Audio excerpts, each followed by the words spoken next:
Hello my dear students, welcome to career point of view. और आज के class basically fully BPSC PT के view से चलेगा। तो हम लोग का देखिए, सबसे पहले जानेंगे कि रसायन विज्ञान में क्या पढ़ना है। एक्चुअली अगर आप रसायन विज्ञान, ऐसे तो सिलेबस बहुत बड़ा है, लेकिन आपके एग्जाम में कहता है जीएस यानी जनरल स्टडी, सामान्य अध्ययन। तो मेरे कहने का ही मतलब ये है कि पढ़े उतना ही जितना से क्वेश्चन फंस जाए, ज्यादा पढ़ने से क्या फायदा। तो रसायन विज्ञान में सबसे पहले हम लोग जानेंगे कि क्वेश्चंस कहाँ से आते हैं, कितने प्रकार के क्वेश्चंस होते हैं और कौन कौन सा सेक्शन हम लोग को ज्यादा इंपॉर्टेंट ध्यान देने वाला है, और एक एक से करके हम सारे सेक्शन पे ध्यान देंगे। ओके, लेकिन उससे पहले आप लोग क्लास को शेयर और कर दें, ताकि बहुत सारे ऐसे स्टूडेंट हैं जो पैसे के अभाव में अपने क्लास को कंटिन्यू नहीं कर पाते, वो पढ़ लें। खैर चलिए हम लोग अपने क्लास की तरफ चलते हैं। रसायन विज्ञान, जिसको हम लोग कहते हैं केमिस्ट्री, आप सभी को पता होगा केमिस्ट्री। केमिस्ट्री इस वर्ड से बहुत पहले आप लोग परिचित हो चुके होंगे। केमिस्ट्री क्या होता है? तो केमिस्ट्री एक ऐसा वर्ड है जो कि किसका पार्ट है? साइंस का, विज्ञान का। ठीक है, एक्चुअली अगर मैं बात करूं साइंस की तो ध्यान से थोड़ा देखिएगा। साइंस जिसको हम लोग बोलते हैं विज्ञान, क्या बोलते हैं? विज्ञान। अगर मैं इसकी बात करूं तो इसके तीन पार्ट्स होते हैं, तीन पार्ट्स: फिजिक्स, केमिस्ट्री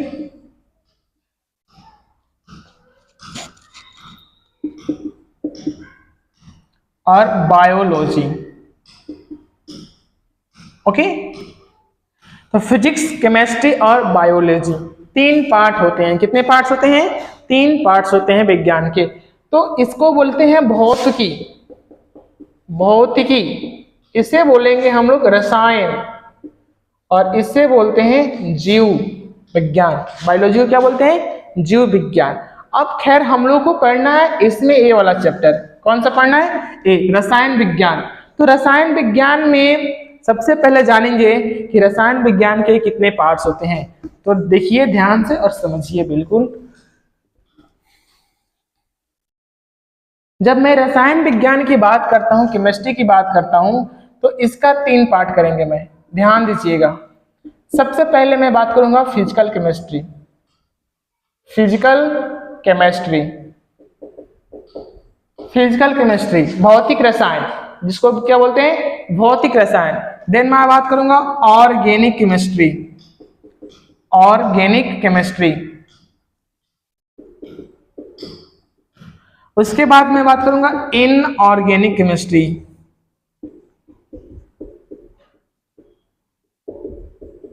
हमें पढ़ना तीनों है, हमें पढ़ना तीनों है, फिजिकल, ऑर्गेनिक और इनऑर्गेनिक। लेकिन हम लोग शुरुआत करेंगे पहले फिजिकल से। कहां से शुरुआत करेंगे? फिजिकल से। तो ध्यान दीजिए, फिजिकल केमिस्ट्री का हिंदी होता है भौतिक रसायन, ऑर्गेनिक केमिस्ट्री का होता है कार्बनिक रसायन, और इनऑर्गेनिक केमिस्ट्री का होता है अकार्बनिक रसायन। लिखना चाहते हैं तो नोट डाउन कर लें।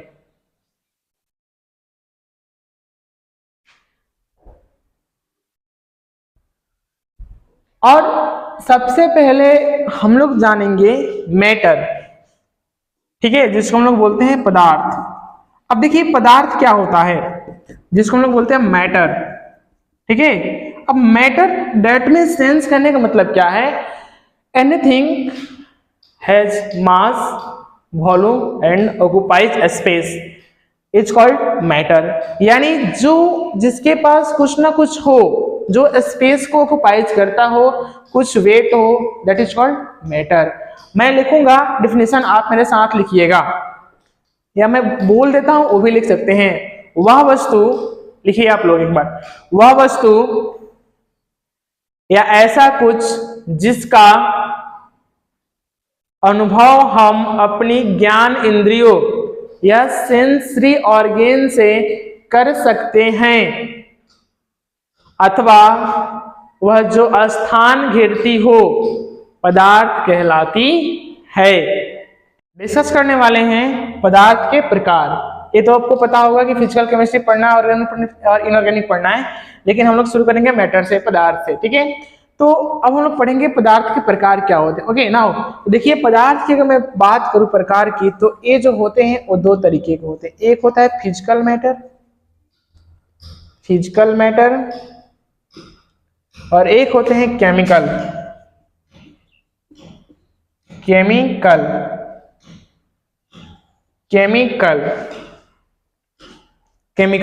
ठीक है, यानी अगर हम बात करें भौतिकी के आधार पे तो कितने होते हैं, और केमिकल के आधार पे यानी रसायन के आधार पे बात करें तो कितने होते हैं। तो एक बार मैं आपको बताना चाहूंगा कि इसकी अगर मैं बात करूं तो आप जानते होंगे सॉलिड, लिक्विड, गैस। अब बताइए, सॉलिड, लिक्विड, गैस तो आप बहुत दिन से पढ़ते आ रहे हैं, लेकिन आपको आगे की पता होना चाहिए। एक होता है प्लाज्मा,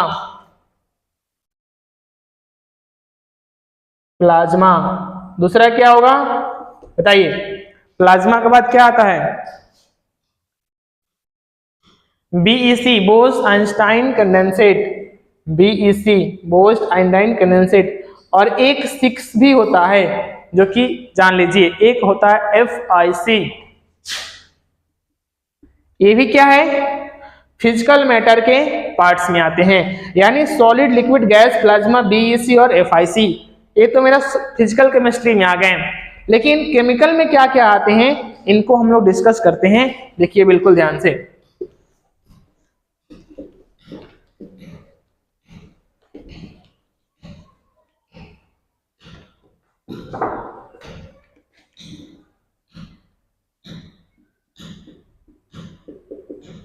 अगर मैं केमिकल के बेस पे बात करूं तो ध्यान दीजिएगा इसमें क्या क्या होते हैं। सबसे पहले आपको इसको मैं 2 बराबर भागों में बांटूंगा, इसे ध्यान दीजिएगा।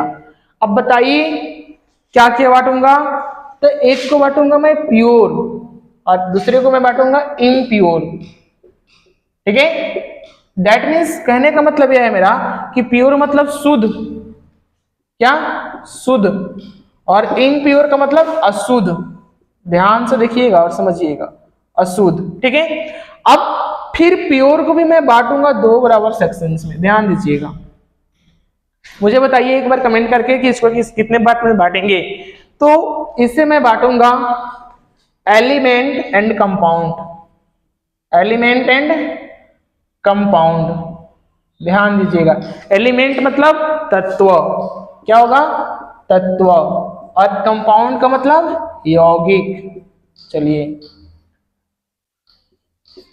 अब बताइए इस इम्प्योर को कितने भाग में बांट सकते हैं, बताइए। इसे मिक्सर में डाल दें, बिल्कुल। इसे किस में डालेंगे, मिक्सचर में। तो मिक्सचर कितने प्रकार के होते हैं बताइए, 2।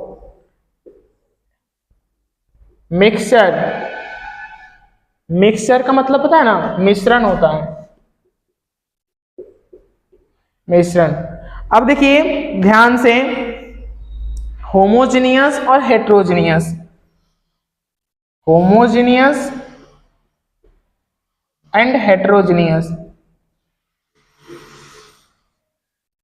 ये दोनों क्या है, मिक्सचर्स के टाइप हैं। होमोजेनियस और हेट्रोजेनियस मिक्सचर्स के टाइप हैं। ओके, अब ध्यान दीजिए, अब तुम तत्वों की बात कर लिए, लेकिन अब इसे भी तोड़ेंगे हम, एलिमेंट को भी 2 बराबर भागों में तोड़ेंगे, और हम यौगिक को भी 2 बराबर भागों में तोड़ेंगे, याद रखिए। ठीक है, इसमें तोड़ेंगे मेटल और एक को तोड़ेंगे नॉन मेटल, एक को तोड़ेंगे मेटल और एक को तोड़ेंगे नॉन मेटल। मेरे साथ साथ बनाइएगा आप लोग, नॉन मेटल। अब देखिए इसको मैं कैसे तोड़ूंगा, ऑर्गेनिक कंपाउंड, ऑर्गेनिक और इनऑर्गेनिक। ये रहा हमारा पदार्थ का classifications on the physical property and chemical property. Clear. अब एक बार समझिएगा मेरे साथ, बनाना बंद कीजिए, अभी समझिए पहले। अगर कोई तो आपसे पूछता है कि पदार्थ क्या होता है, बस मैं हमको पेपर में क्वेश्चंस कर लेना, उससे मतलब है। अगर कोई पूछता है पदार्थ क्या कहलाता है, तो any substance has a mass, volume and occupies space. ऐसा कोई भी, दुनिया का कोई भी ऐसा ऑब्जेक्ट हो, वस्तु हो, जिसके पास कुछ ना कुछ मास हुआ करता हो। क्या हो? मास। यानी हम उसको महसूस कर सकते हैं, फील कर सकते हैं। अगर उसको अपने सेंसरी ऑर्गन से फील करते हैं, महसूस करते हैं, अगर उसमें कुछ वजन है या स्पेस ऑक्यूपाई करता है, that is called matter. Suppose that, ध्यान से समझिए, ये जो मेरा व्हाइट बोर्ड है, हमारे रूम के इतने सारे स्पेस को क्या किया? ऑक्यूपाइज किया है। That is called matter. That is called matter. अब आइए, पदार्थ तो समझ गए, अब कह रहा है कि पदार्थ को क्लासिफाइड कैसे कीजिएगा। तो हमने बताया आपको कि पदार्थ का क्लासिफिकेशन, यानी classifications on the matter based on the physical property and chemical property. तो मैंने कहा कि फिजिकल बेस पर बात करूंगा तो सॉलिड, लिक्विड, गैस और plasma, BEC, Bose, Einstein, condensate, और एक होता है FIC। ओके, अब देखिए केमिकल की अगर मैं बात करूं, केमिकल प्रॉपर्टी रसायन के आधार पर अगर बात करेंगे, तो कहता है कि हम लोग दो बराबर भागों में बांटेंगे। पहला होगा प्योर, दूसरा होगा इम्प्योर। यानी कहने का मतलब शुद्ध और अशुद्ध। फिर प्योर को हम लोग दो बराबर भागों में बांट दिए, एक को एलिमेंट बोले, दूसरे को कंपाउंड बोले। तो एलिमेंट मतलब होता है तत्व और कंपाउंड मतलब होता है यौगिक। ठीक है, मैं आपको बताना चाहता हूं कि एलिमेंट जो होते हैं और कंपाउंड जो होते हैं वो प्योर होते हैं। ठीक है, अब देखिए, फिर मैं एलिमेंट को दो बराबर भागों में बांट दिया, मेटल एंड नॉन मेटल, यानी धातु एवं अधातु। कंपाउंड को देखिए, कंपाउंड को मैंने दो बराबर भागों में तोड़ा, एक को ऑर्गेनिक कंपाउंड बोला और दूसरे को मैंने बोला इनऑर्गेनिक कंपाउंड। फिर इसी प्रकार इम्प्योर में हम आते हैं, तो इम्प्योर की जब बात करते हैं, अशुद्ध की बात करते हैं, तो इसमें आता है मिक्सचर। क्या आता है? मिक्सचर। यानी मिक्सचर का मतलब मिश्रण, कोई भी चीज मिला दें, उसकी एक सर्टेन अमाउंट में नहीं हो, कोई भी चीज किसी भी अमाउंट में मिलाएं, दैट इज कॉल्ड मिक्सचर। देखिए, कहने का मतलब है कि मिश्रण को हम लोग बांटे तो कितने बांट में? दो, होमोजीनियस और हेट्रोजीनियस। यानी समांग मिश्रण और विसमांग मिश्रण। होमोजीनियस, हेट्रोजीनियस, समांग मिश्रण और विसमांग मिश्रण में हम लोग बांट दिए। तो आप इसको नोट डाउन कर लीजिए, और हम लोग बात करेंगे पदार्थ की प्लाज्मा अवस्था के बारे में। ओके, इसको आप एक बार नोट करें।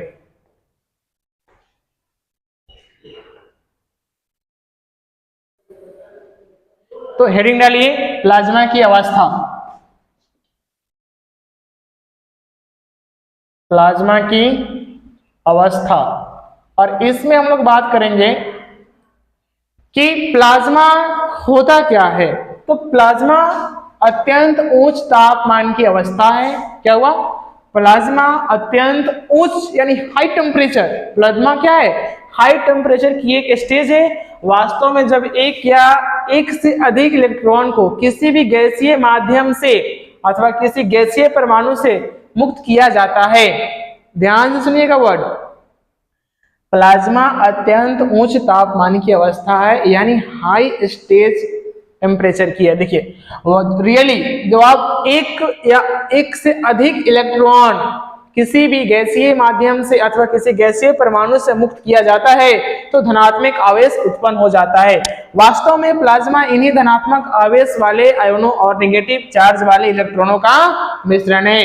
यदि आपसे कोई पूछे या पेपर में आ जाए कि प्लाज्मा क्या होता है, तो इलेक्ट्रॉनों का, देखिए, नेगेटिव चार्ज वाले इलेक्ट्रॉनों का क्या होता है? मिश्रण होता है। याद रखिएगा, नेगेटिव चार्ज वाले आयनों का मिश्रण होता है। अब ध्यान दीजिए, कहता है कि वास्तव में प्लाज्मा इन्हीं धनात्मक आवेश वाले आयनों और नेगेटिव चार्ज वाले इलेक्ट्रॉनों का क्या होता है? मिश्रण होता है। जब भी हम किसी भी हाई टेम्परेचर पर किसी भी गैसीय अवस्था से इलेक्ट्रॉन को बाहर करते हैं, मुक्त करते हैं, फ्री करते हैं, तो एक आवेश उत्पन्न होता है, एक चार्ज डेवलप होता है, यानी धनात्मक आवेश उत्पन्न होता है, और उसके साथ साथ ऋणात्मक आवेश भी उत्पन्न होता है। इन्हीं धनात्मक आवेश वाले आयन और नेगेटिव चार्ज वाले इलेक्ट्रॉनों का क्या है? मिश्रण है प्लाज्मा। और एक बात और, नोट नंबर 2 आप लिखिएगा, मैं डिक्टेट कर रहा हूं, बोल रहा हूं। किसी गैस में जब बहुत ज्यादा, लिखिए, किसी गैस में जब बहुत ज्यादा गर्म किया जाता है, यानी किसी भी गैस को जब बहुत ज्यादा गर्म किया जाता है तो ऐसी स्थिति में लिखिए, मैं लिख रहा हूं, जब किसी गैस को अत्यधिक गर्म किया जाता है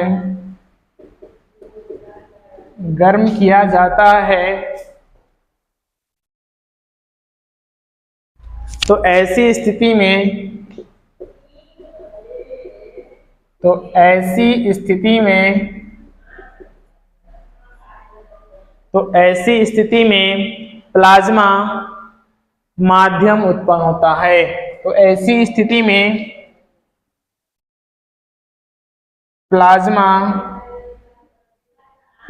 माध्यम उत्पन्न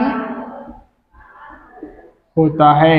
लिखिए इसको, जब किसी गैस को अत्यधिक गर्म किया जाता है तो ऐसी स्थिति में प्लाज्मा उत्पन्न होता है।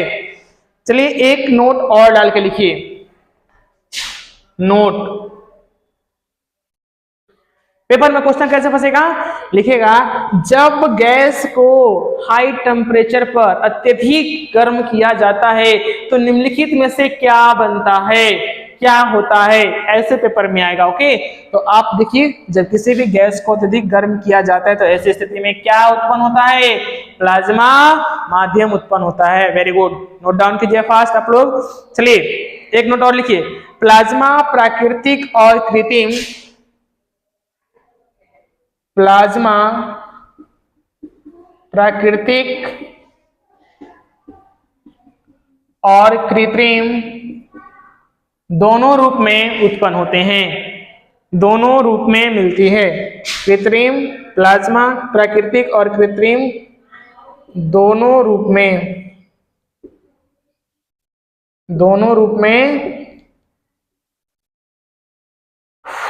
मिलती है।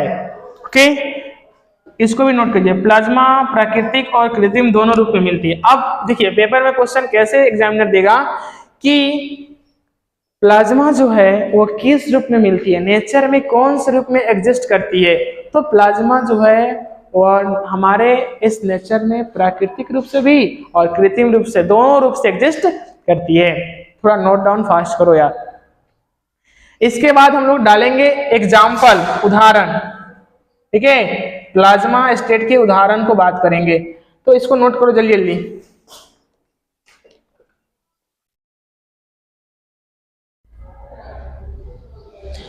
तो एग्जाम्पल की बात करें तो लिखना example number 1, Arora, AURORA, Arora, Arora हो गया। अब चलिए दूसरा लिखिए, आकाशीय बिजली। आकाशीय बिजली जानते हैं, अभी भी बारिश का मौसम चल ही रहा है, जो आकाश में बिजली चमकती है बारिश के दौरान, लाइटनिंग समझते हो ना, lightning, that is called lightning, LIGHTING, lighting, ठीक है। आकाशीय बिजली लिख सकते हैं आप उसको, LIGHTNING, sorry, lightning, LIGHTNING, lightning, जिसको हम लोग बोलते हैं आकाशीय बिजली, आकाशीय बिजली। ओके, आकाशीय बिजली। अगला एग्जांपल लिखोगे, ना गर्मी है, अगला एग्जांपल लिखोगे, सूर्य और तारों में ऊर्जा का मुख्य स्रोत, सूर्य और तारों में ऊर्जा का मुख्य स्रोत है सूर्य,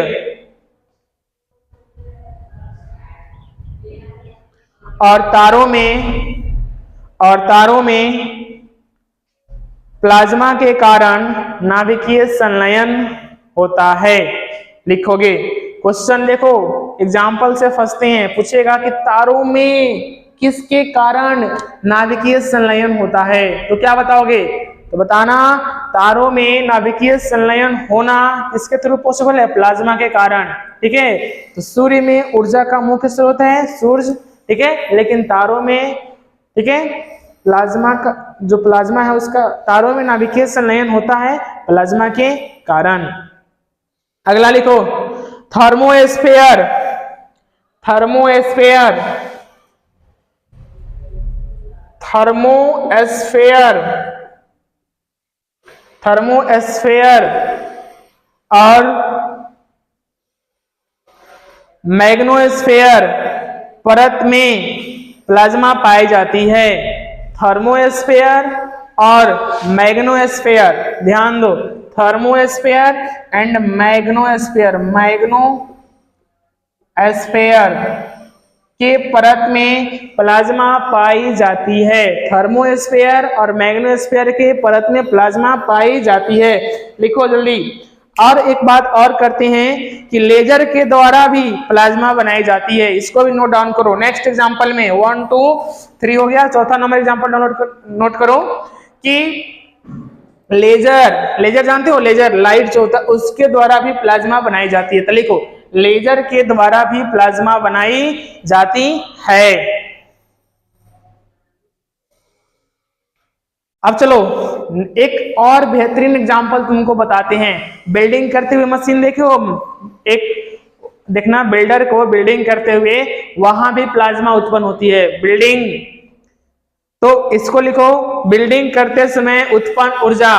बिल्डिंग करते समय जो उत्पन्न ऊर्जा होती है उसमें भी प्लाज्मा होती है। ओके, लिखो जल्दी।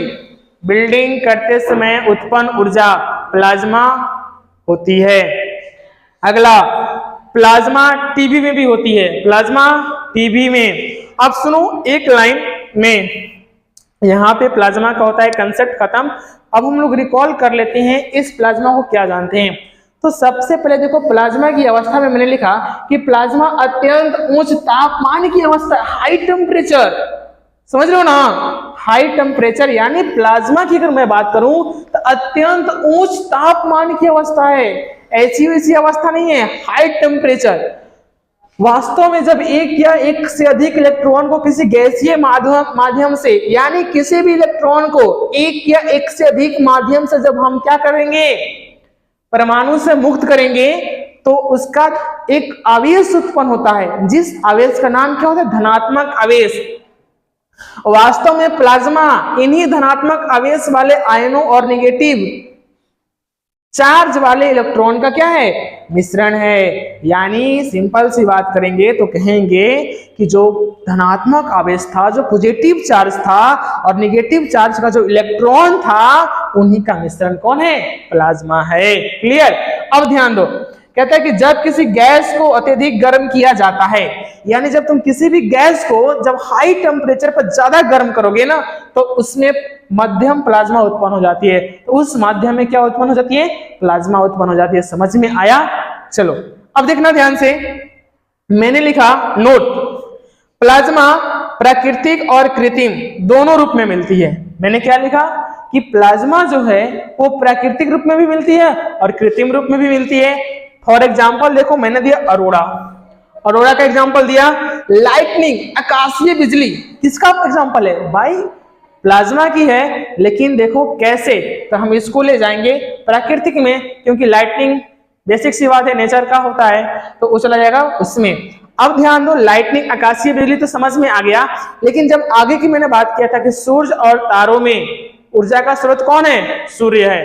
बिल्कुल सही है कि सूर्य और तारों की जब हम बात करते हैं तो ऊर्जा का स्रोत तो सूर्य होता है, लेकिन उसमें ध्यान देने वाली बात यह है कि जो तारों में नाभिकीय संलयन होता है वो प्लाज्मा के कारण होता है। समझ रहे हो ना, सूर्य और तारों में ऊर्जा का स्रोत सूर्य है। मैं फिर से भी रिपीट कर रहा हूं कि सूर्य और तारों में ऊर्जा का स्रोत सूर्य है, लेकिन तारों में नाभिकीय संलयन तब होता है प्लाज्मा के कारण ही होता है। याद रखना, द क्वेश्चन आएगा एग्जाम में कि नाभिकीय संलयन निम्नलिखित में से किसके कारण होता है।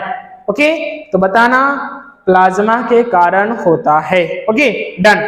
आगे देखो, मैंने बोला कि थर्मोस्फीयर और मैग्नोस्फीयर, ध्यान दो एक एक वर्ड समझना, थर्मोस्फीयर एंड मैग्नोस्फीयर के परत में भी प्लाज्मा पाई जाती है। याद रखना, तो ये भी क्वेश्चन में डायरेक्ट आ सकता है कि थर्मोस्फीयर और मैग्नोस्फीयर के परत में निम्नलिखित में से क्या पाया जाता है। ओके, अब देखो मैंने आगे लिखा कि लेजर के द्वारा भी प्लाज्मा बनाई जाती है, तो इसमें आ सकता है एसेसर और रीजन वाले क्वेश्चन में कि बताइए निम्नलिखित कथनों पर विचार कीजिए कि क्या